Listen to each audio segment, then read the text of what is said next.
सभी को मेरा नमस्ते और सत श्री अकाल। मेरा नाम श्रुति दलेला है। मैं लाइब्रेरियन हूँ KV2 DMW पटियाला। हम KV2 DMW पटियाला की लाइब्रेरी सेलिब्रेट करती है APJ अब्दुल कलाम जी का जन्म दिवस। बच्चों, सबसे पहले मैं आपको वर्ल्ड स्टूडेंट डे पर बहुत सारी शुभकामनाएं देती हूँ। जैसे कि आपको पता है कि APJ अब्दुल कलाम जी का जन्म दिवस है और KV2 DMW की लाइब्रेरी इसको बहुत अच्छे से सेलिब्रेट कर रही है। तो इस दिन को, इस जन्म दिवस के शुभ दिन के उपलक्ष्य में मैं आप सभी को पहले तो बहुत सारी शुभकामनाएं देती हूँ कि ये दिन इतना महान है कि इसको वर्ल्ड स्टूडेंट डे भी कहा जाता है। तो बच्चों, आज मैं आपको APJ अब्दुल कलाम जी की कुछ उपलब्धियाँ और उनके जीवन में घटित एक कहानी बताऊंगी, जिसके बारे में आप सुनेंगे तो सुन के आप ज़रूर बहुत ही मोटिवेटेड फील करेंगे। तो चलिए मैं आपको APJ अब्दुल कलाम जी के बारे में कुछ बताती हूँ। APJ अब्दुल कलाम जी का जन्म 15 अक्टूबर 1931 15 अक्टूबर 1931 को हुआ था। उनकी जयंती को विश्व छात्र दिवस के रूप में भी मनाया जाता है, जिसको कि हम वर्ल्ड स्टूडेंट डे कहेंगे। वह 2002 से 2007 तक भारत के राष्ट्रपति रहे और वह इस देश के 11वें प्रेसिडेंट ऑफ इंडिया थे। उन्हें 1997 में भारत के सर्वोच्च नागरिक का सम्मान मिला। भारत रत्न सहित कई प्रतिष्ठित पुरस्कारों से उन्हें सम्मानित किया गया और उन्होंने भौतिकी और एरोस्पेस इंजीनियरिंग का अध्ययन किया था। जैसे कि आप सभी को पता है कि उनका नाम APJ अब्दुल कलाम था और उनका पूरा नाम अबुल पकीर जैनुलाब्दीन अब्दुल कलाम था। उनकी राष्ट्रीयता भारतीय थी, वो एक इंडियन थे और व्यवसाय उनका इंजीनियरिंग, वैज्ञानिक, लेखक, प्रोफेसर और राजनीतिक। उनका जन्म 15 अक्टूबर 1931 में हुआ था और उनका जन्म स्थान धनुषकोडी, रामेश्वरम, तमिलनाडु, भारत में हुआ। उनका निधन 27 जुलाई 2015 शिलोंग, मेघालय, भारत में हुआ और APJ अब्दुल कलाम 2002 से 2007 तक भारत के राष्ट्रपति रहे। APJ अब्दुल कलाम वर्ष 2002 में लक्ष्मी सहगल के खिलाफ राष्ट्रपति चुने गए थे। भारत के राष्ट्रपति बनने से पहले उन्होंने भारतीय अंतरिक्ष अनुसंधान संगठन, जिसको कि हम ISRO के नाम से जानते हैं, और रक्षा अनुसंधान एवं विकास संगठन, जिसको कि हम DRDO के नाम से जानते हैं, के साथ एरोस्पेस इंजीनियरिंग के रूप में काम किया था। देश के अंतरिक्ष कार्यक्रम, प्रक्षेपण यान और बैलिस्टिक मिसाइल प्रौद्योगिकी विकास में उनकी महत्वपूर्ण भूमिका के लिए उन्हें मिसाइल मैन ऑफ इंडिया नाम की उपाधि दी गई। इसके अलावा 1998 में उन्होंने भारत के पोखर 2 परमाणु परीक्षणों में महत्वपूर्ण योगदान भी दिया था। क्या आप जानते हैं कि डॉक्टर APJ अब्दुल कलाम ने अपना कैरियर रक्षा अनुसंधान और विकास संगठन DRDO के वैमानिक विकास प्रतिष्ठान में एक वैज्ञानिक के रूप में शुरू किया था।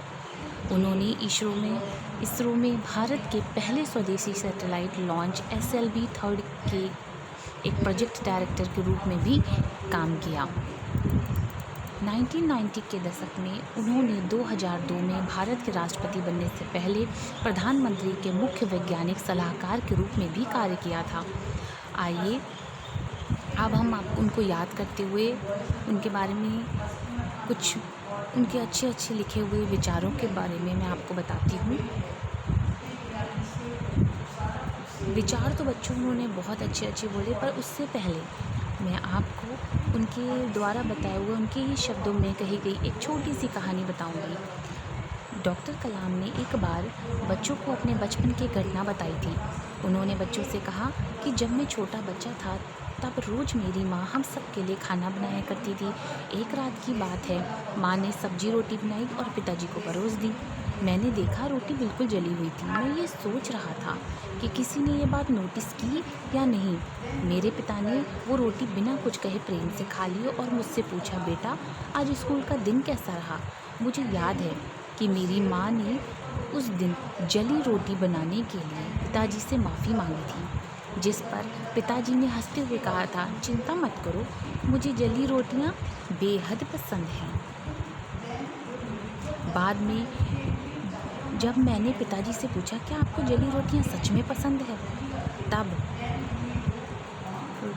मेरे पिताजी ने ना में सिर हिलाते हुए कहा, एक जली हुई रोटी किसी का कुछ नहीं बिगाड़ सकती, लेकिन जले हुए शब्द बहुत कुछ बिगाड़ सकते हैं। तो बच्चों, आपने देखा कि उन्होंने कितनी अच्छी बात बोली कि हम अगर किसी को अपने मीठा बोलने से खुशी दे सकते हैं और अपने ख़राब बोलने या कड़वा बोलने से दुख देते हैं, तो क्यों ना हम मीठा बोलें। इसी तरीके से जब हम कड़वा बोलते हैं तो लोगों का मन दुखता है और हम एक पाप अपनी तरफ लिख लेते हैं।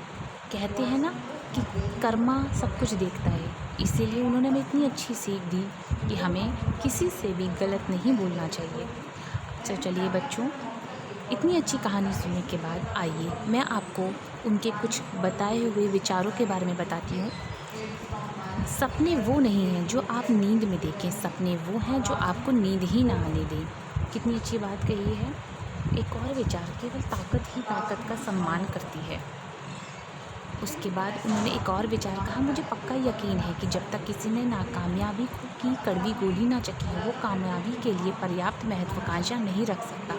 मतलब कि बच्चों, जब तक हम एक दो बार हमारी ज़िंदगी में हमें हार ना मिले, तब तक हमारे अंदर वो जुनून ही नहीं पैदा होता कि हम कुछ अपनी ज़िंदगी में हासिल कर सकें। इसलिए एक दो बार हारना हमारे लिए बहुत ज़रूरी है। हारेंगे तभी तो जीतने की ललक हमारे अंदर पैदा होगी। इंग्लिश में उन्होंने भी बहुत सारी इंस्पिरेशनल कोट्स दिए, उसमें से मैंने कुछ एक मैं आपके सामने पढ़ने जा रही हूँ। Umbrella can't stop the rain but can make us stand in rain. Confidence may not bring success but gives us power to face any challenge in life. Umbrella जो होता है वो हम बारिश को तो नहीं रोक सकता, पर वो हमें बारिश में खड़े होने लायक बना देता है। उसी तरीके से जो आत्मविश्वास होता है, जो कॉन्फिडेंस होता है, वो हमें सक्सेस तो नहीं दिला सकता, पर हमें इतनी ताकत देता है कि हम किसी भी मुसीबत, किसी भी चैलेंज को अपनी ज़िंदगी में फ़ेस कर लेते हैं। दूसरा उन्होंने बताया, never hate your haters but respect them because they are the one that think that you are better than them. हमें अपने जो हमसे नफ़रत करती है उनसे हमें कभी नफ़रत नहीं करनी चाहिए, बल्कि उनका उल्टा सम्मान करना चाहिए, क्योंकि वही हैं जो हमें ये सोचने पर मजबूर कर देते हैं कि आप उनसे बेहतर हैं। जो सच में आपको आपकी खूबियों से परिचित कराते हैं वो आपके हेटर्स ही होते हैं। अगर आपसे कोई नफ़रत नहीं करेगा तो आप कैसे कुछ भी हासिल कर पाएंगे, क्योंकि आपकी खूबियाँ आपके अंदर हैं, वो आपको तभी पता चलेंगी जब आपकी कोई क्रिटिसाइज़ करेगा। 4 चीज़ें बड़ी सुंदर सुंदर उन्होंने बोली। Look back and gate experience, पीछे देखो, पर जो पीछे गलतियाँ की हैं उन्हें मत दोहराओ, उनसे जो सीख मिली है, उनसे जो एक्सपीरियंस मिला है उसको देखो और उसको एक पाके आगे बढ़ो। Look forward and see hope, आगे देखो और आगे एक होप रखो कि हम वो चीज़ कर लेंगे। Look around and find reality, अपने आसपास देखो और सच्चाई क्या है उसको देखो। Look with in and find your self, अपने अंदर देखो और खुद को पाओ, स्वयं को पाओ। जब स्वयं को पाओगे तो सब कुछ मिल जाएगा। तो इतनी सुंदर सुंदर बातें APJ अब्दुल कलाम जी ने हमको सिखाई और हमें इतनी सारी शिक्षाएं दी, तो ये तो हमारे आइडल हैं। तो बच्चों, हम APJ अब्दुल कलाम जी को कहते हैं wish you a very happy birthday, और उनकी बर्थ एनिवर्सरी पर wish you all a very happy world students day. बच्चों, आप सभी को वर्ल्ड स्टूडेंट डे की बहुत बहुत शुभकामनाएं। आशा करती हूँ कि छोटी सी प्रस्तुति आपको पसंद आई होगी। तो बच्चों, APJ अब्दुल कलाम जी के बारे में और ध्यान से पढ़िए, उनकी किताबें पढ़िए। उन्होंने बहुत सारी किताबें भी लिखी हैं और बहुत कुछ ऐसा पेश किया है जिसको पढ़ने के बाद हमें अपनी ज़िंदगी में बहुत कुछ हासिल हो सकता है। जब भी कभी आपको ऐसा लगे कि हमें कुछ उलझने आए हैं जिनका कोई सल्यूशन नहीं है, आप APJ अब्दुल कलाम जी के बारे में ज़रूर पढ़िए। Thank you to all of you for listening my words, and we are paying tribute to the legend, visionary Indian leader Dr. APJ Abdul Kalam.